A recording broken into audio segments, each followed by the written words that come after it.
Selfie ang tawag sa pagkuha ng sarili mong litrato. Katulad nito. Photobomb naman, kung may sumingit sa eksena, sadyaman o hindi. Talaga namang nang dahil sa walang patumanggang pagpapa-picture-picture, pati bokabularyo natin lumalawak. Wala na talagang makakaawat sa pagse-selfie ng mga tao. Ngayon nga, sa internet, meron na ring hashtag Selfie Olympics. Pagalingan sa pagsi-selfie. Ang requirement lang, dapat mag-selfie sa banyo habang nakaharap sa salamin. Pwedeng gumamit ng props at maging malikhain. Kahit pa walang pinaglalaban ng premyo, libo-libo and counting ang nakiki-hashtag at sumali na. Ilan sa kanila, ginawang gubat ang banyo. Meron ding nag-ala Harry Potter. Para naman komportable, may humiga sa kutsyon. May nag-costume din ng saging habang tila lumalambitin. May nag-selfie naman habang nagsisipilyo gamit lang ang kanyang paa. Pero heto ang talagang pamatay. May naglamay. Pero ngayong 2014, ang mas lalo raw magiging bukang-bibig sa mga picture-taking. Ang isang dati ng paandar, ang photobombing, kung saan ang picture-perfect moment, meron biglang sumabutahe. Sa Amerika, nagkalat ang mga nakakaaliw na litrato ng Hollywood celebrities na nakiki-photobomb. Ang ilan sa mga nag-viral, makikita sa site na ito. Ang pictorial kasama si Wolverine na photobomb ni Professor X. Sa staged photobomb na ito, nabiktima si Angelina Jolie, nina Dustin Hoffman at Jack Black. Ang selfie ni Taylor Swift na photobomb, na photobomb ni James Bond actor Daniel Craig. Si dating US President George W. Bush na bomba na rin daw ni Arnold Schwarzenegger. Maging si Justin Bieber, nagmistulang third party naman sa litrato ng dating magkasintahang Russell Brand at Katy Perry. Dito sa Pilipinas, marami rin tayong local celebrities na na-photobomb o nam-photobomb. Guilty, Your Honor, kahit ako. Pero ito ang talagang cute. Mga photobombers na hayop. Sa litratong ito, tila nakikiusap ang asong ito na sumama sa picture taking. Para naman siguradong mapasama sa picture, sumampa na rin ang asong ito sa mga nagpapalitrato. Ang pug namang ito, tila isiningit talaga ang sarili sa camera. Pero ang viral ngayong litrato, ang kuhang ito sa Manhattan Beach na nakakaintriga.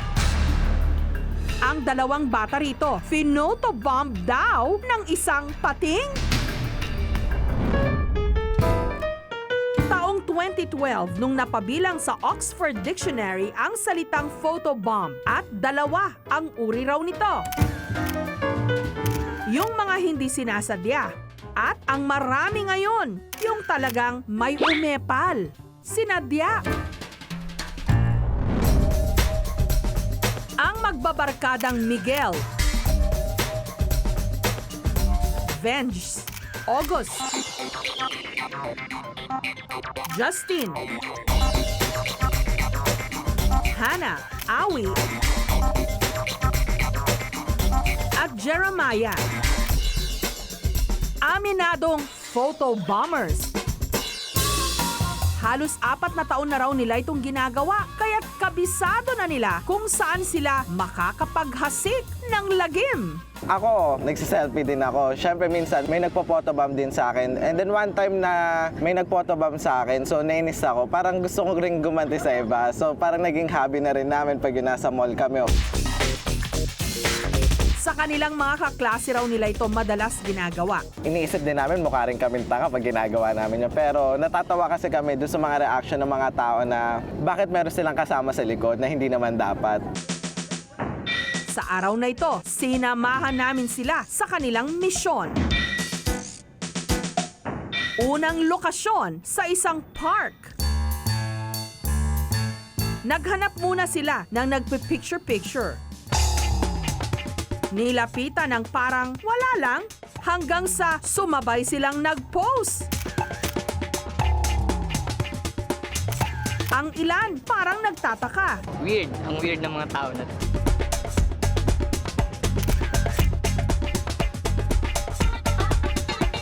Karamihan natatawa.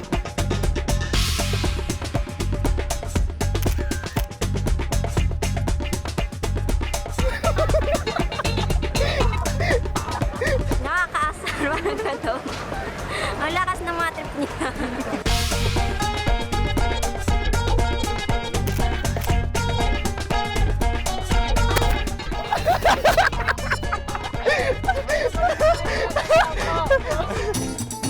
Sunod naman silang nambiktima sa theme park. Swabe sila kung umatake. Matapos mam-photobomb, aakalain mong walang nangyari. Guys,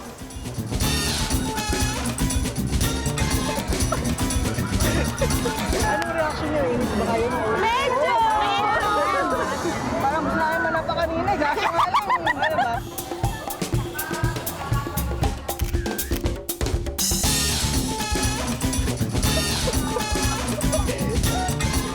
Extra, kuya.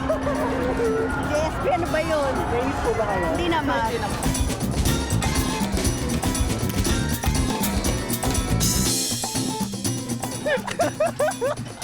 Hindi, nung paglingon ko lang saka ako na napansin na nandun pa siya. Pero okay lang naman, kaya sabi ko okay lang.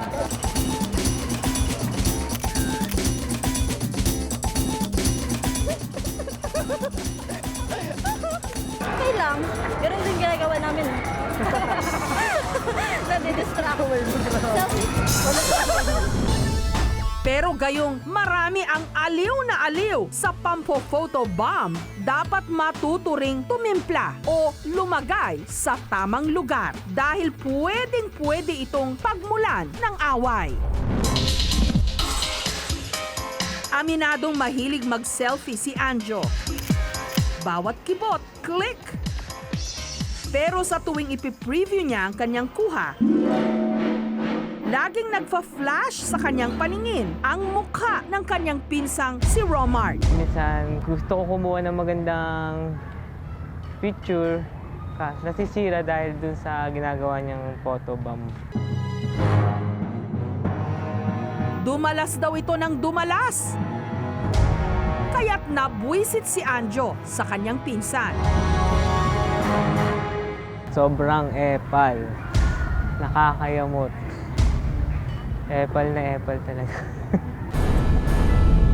Pero ayon naman kay Romart, inaalas ka lang naman daw niya si Anjo. Lagi na nag-selfie na selfie, hindi na nawa sa pagmumukha niya. Nakakapanira ng mood, parang gano'n.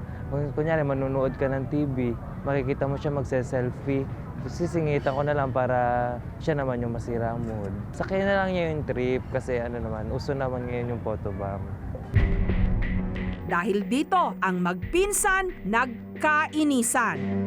At may mga oras tuloy na hindi sila nagpapansinan. Paulit-ulit ng ginagawa. Kaya minsan mas maganda nasa malayo ako para wala siya.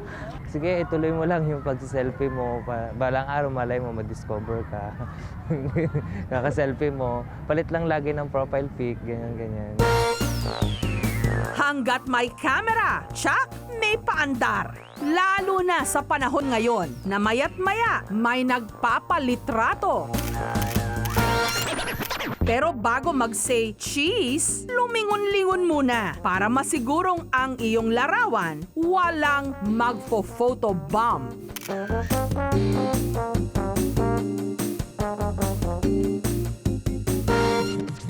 Susunod, ang kanyang 2 taong gulang na anak na si Julia. May partial seizure disorder. Dahilan para bigla-bigla na lang naninigas ang buong katawan nito. Nakailang seizure na eh. Dali na natin ang ospital dati. Ang nakikita raw posibleng solusyon ni Donabel para sa karamdaman ng kanyang anak, marijuana. Even with 2 medications na anti-epileptic drugs, hindi pa rin po siya napokontrol. Antay na lang po namin ng isang matinding atake para ikamatay niya. So, yun po yung reason. Kaya po, we opted to try medical marijuana as a cure.